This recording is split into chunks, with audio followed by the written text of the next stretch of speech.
মাহরানে মুসল্লিগণ, পর্দার আড়ালে পর্দানশীল মুসলিম মুসলমান মা ও বোনেরা, আসসালামু আলাইকুম ওয়া রাহমাতুল্লাহি ওয়া বারাকাতুহু। আল্লাহ রাব্বুল আলামিনের দরবারে শুকরিয়া আদায় করছি যে মহান রব্বুল আলামিন আমাদেরকে মাহে রবিউল আউয়াল তথা রবিউল নূর শরীফের প্রথম জুমা আদায় করার জন্য মসজিদে আসার বসার তৌফিক দান করেছেন। সেই মহান মুনিবের দরবারে শুকরাতান সকল উচ্চ আওয়াজ একবার বলি আলহামদুলিল্লাহ। অসংখ্য গণিত কোটি দরুদ সালাম হুজুরে কায়নাত সরকারে দো আলম নূরে মুজাসসাম হায়াতুন নবী জিন্দা নবী মুহাম্মদ রাসূলুল্লাহ সাল্লাল্লাহু আলাইহি ওয়াসাল্লাম নুরানি দরবারে সম্মানিত হাজিরিন, পবিত্র মাহে রবিউল আউয়াল শরীফ আমাদের কাছে আগমন হয়েছে। যে মাস অত্যন্ত গুরুত্বপূর্ণ একটি মাস, যে মাসে নবীর প্রেমিকদের দয়াল নবীর প্রেমের জোয়ারে বেশি উঠে সমস্ত হৃদয়, যে মাস আল্লাহর হাবিব সরকার মুস্তাফা সাল্লাল্লাহু আলাইহি সাল্লাম এই পৃথিবীর জমিনে তশরীফ এনেছেন। সকলে বলি আলহামদুলিল্লাহ। আল্লাহ পাক রব্বুল আলামিন হাকামুল হাকিমিন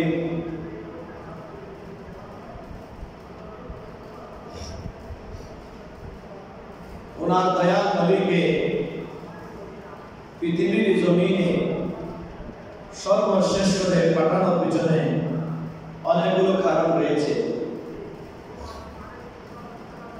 যেমন আমরা একটা যখন মাহফিল সাজাই, মাহফিলের মধ্যে যাকে আমরা প্রধান অতিথি হিসেবে আমন্ত্রণ করি, যিনি মাহফিলের মধ্যমণি হয়ে মাহফিলে আসবেন, অনুষ্ঠানে যোগদান করবেন, উনি কিন্তু মাহফিলের শুরুতে আসেন।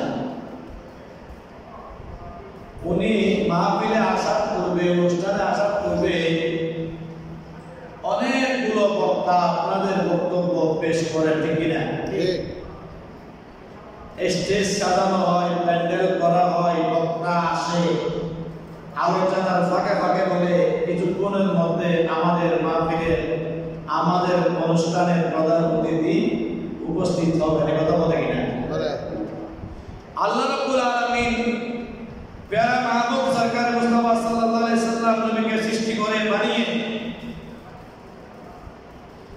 শুরুতে বানিয়ে ওনার ক্যাম্পাসার করার জন্য, ওনার প্রচার প্রসার করার জন্য 1,24,000 মতান্তর, 2,24,000 পয়গম্বর আলাইহিস সালাতু ওয়াস সালামদেরকে জমিনে পাঠিয়েছেন। তারা জমিনে এসে প্রচার করেছেন, আমার পরে একজন নবী আসতেছে, আমার পরে একজন নবী আসতেছে, আমার পরে একজন নবী আসতেছে, তিনি সাইয়্যিদুল মুরসালিন সুবহানাল্লাহ।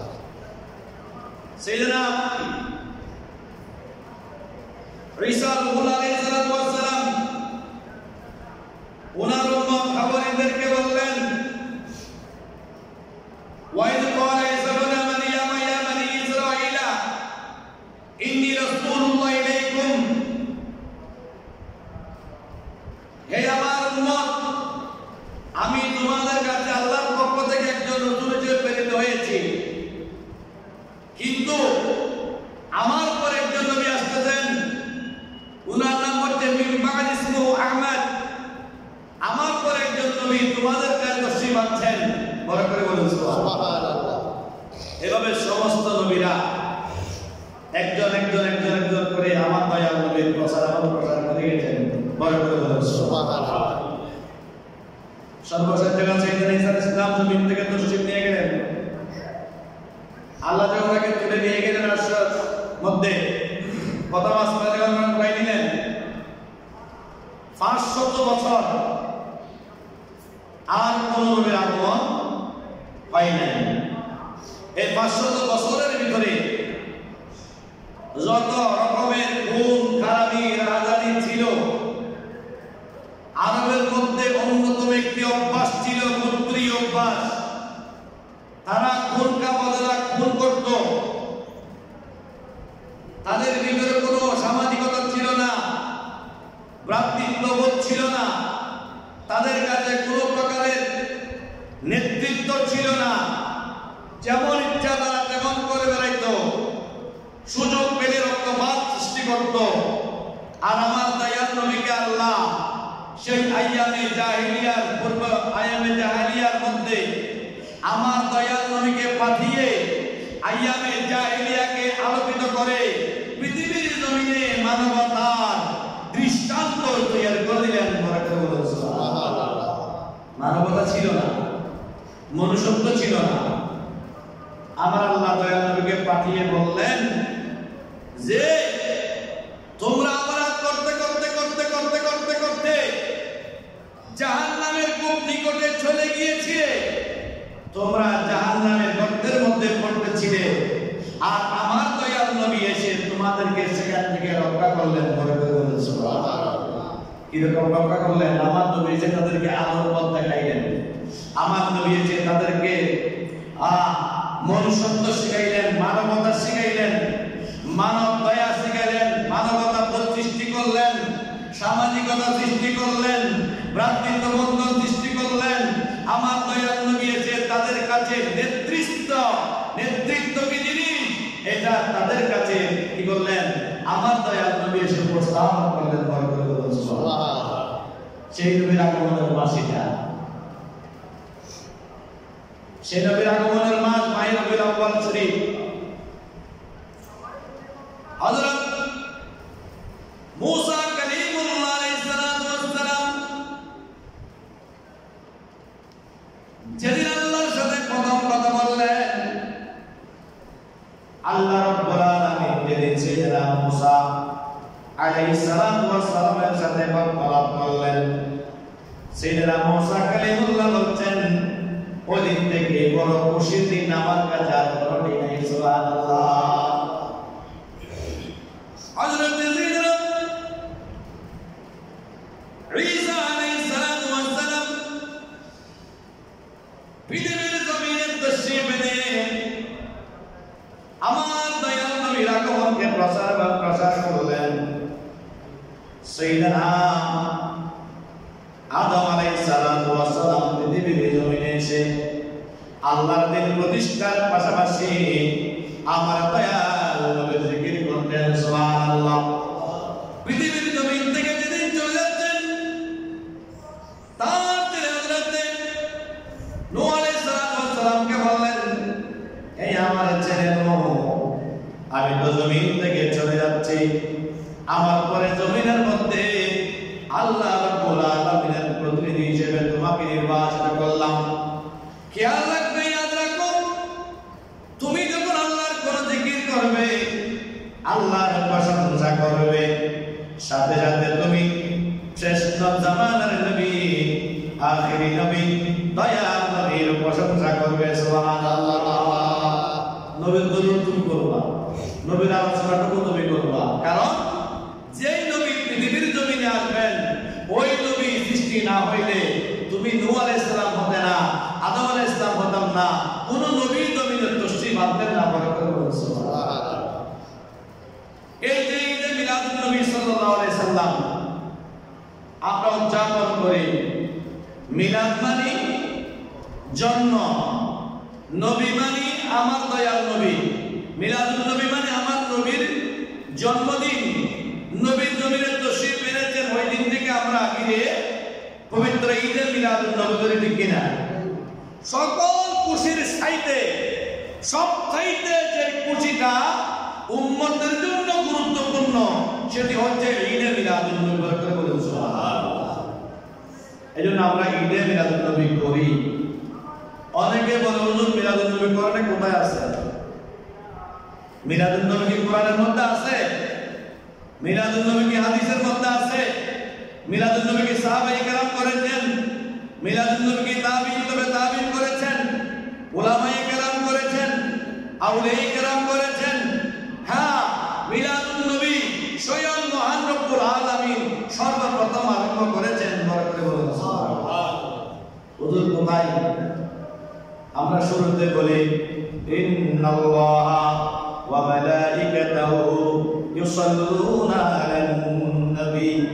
আল্লাহ বলেন, এই আমার ফেরেশতারা, আমার কোনো কাজ নাই, আমার কোনো কর্ম নাই, আমার কোনো ডিউটি নাই, আমি কোনো ডিউটি করি না, সমস্ত ডিউটি সমস্ত কর্মগুলা তোমাদের উপর ন্যস্ত করে দিয়েছি।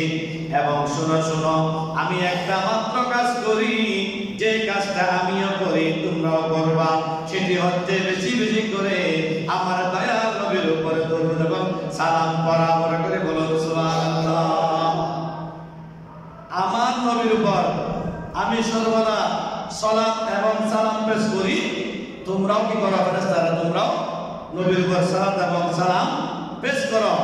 শুধু তোমরা নয়, আমি আল্লাহ নয়, পৃথিবীর জমিনে একটা দল হবে, যে দলটার নাম হচ্ছে আহলে সুন্নাত ওয়াল জামাত, যে দলটার নাম হচ্ছে মুমিন, যে দলটা আমার দয়াল নবীর উপর সালাম এবং সালাত পেশ করবে, আমি তাদেরকে এই আরশ আজিম থেকে ঘোষণা দিলাম, ইয়া আইয়ুহাল্লাযীনা আমানু, ও ঈমানদার ব্যক্তিগণ, সাল্লু আলাইহি, তোমরাও আমার নবীর উপর দরুদ পড়ো, সুবহানাল্লাহ, ওয়া সাল্লিমু তাসলিমা, আমার নবীকে সালাম দাও।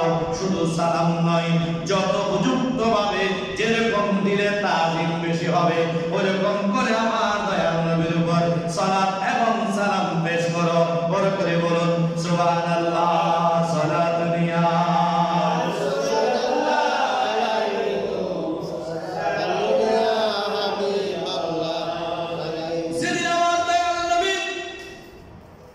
পৃথিবীর জমিনে তশরিফ আনবেন, ওই পবিত্র মাহে রবিউল আউয়াল শরীফের 11 তারিখ দিবাগত রাত, 12 তারিখ সুবহে সাদিকের সময়, দিনে নয় রাত্রে নয়, দিনে দিলে দিনে গৌরব করবে, রাত্রে দিলে রাত্রে গৌরব করবে, অহংকার করবে।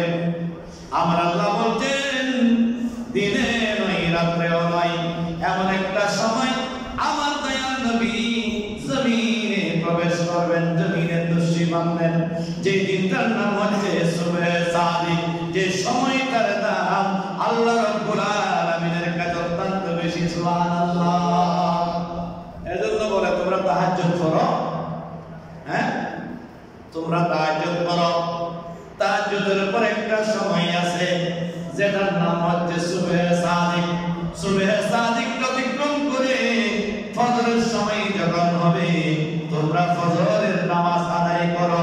ফজরের নামাজ আদায়ের পরে আমার নবীর উপর দরুদ এবং সালাম পেশ করো। পরে করে বলুন সুবহানাল্লাহ।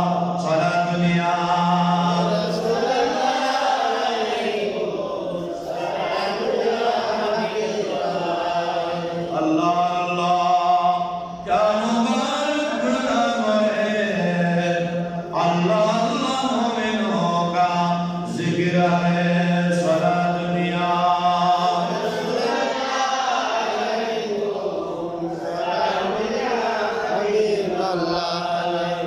আমি সর্বপ্রথম একটা আয়াতে কারিমা বলছিলাম।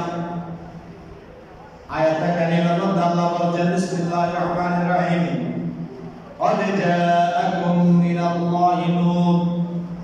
قد শব্দের অর্থ হচ্ছে নিশ্চয়তা বোঝানোর জন্য, নিশ্চয় নিশ্চয় তোমাদের কাছে আমি আল্লাহ তাআলার পক্ষ থেকে একখানা নূর গিয়েছে, সুবহানাল্লাহ। তাফসীরে দেখেন, তাফসীরের মধ্যে আছে নূর মানে ইয়ানি মুহাম্মদ রাসূলুল্লাহ সাল্লাল্লাহু আলাইহি সাল্লাম। বড় করে বলুন সুবহানাল্লাহ। এবং কিতাবুল মুবিন, শুধু নবী যাই নাই, ওই নবীর পাশাপাশি তোমাদের একটা স্পষ্ট কোরআনে পাক প্রদান করা হয়েছে, সুবহানাল্লাহ। শুধু নবী যাই নাই, নবীকে একটা কোরআনও দেওয়া হয়েছে, যে কোরআন তোমাদের জন্য হেদায়েতের পথ প্রদর্শক। সুবহানাল্লাহ। কোরআনের শুরুতে আছে হুদাল্লিল মুত্তাকিন, এটা মুত্তাকিদের জন্য পথ প্রদর্শক, বেঈমানদের খ্রিস্টানদের জন্য নয়, ইহুদিদের জন্য নয়, মুনাফিকদের জন্য নয়। এটা মুমিনের পথ প্রদর্শক, মুত্তাকি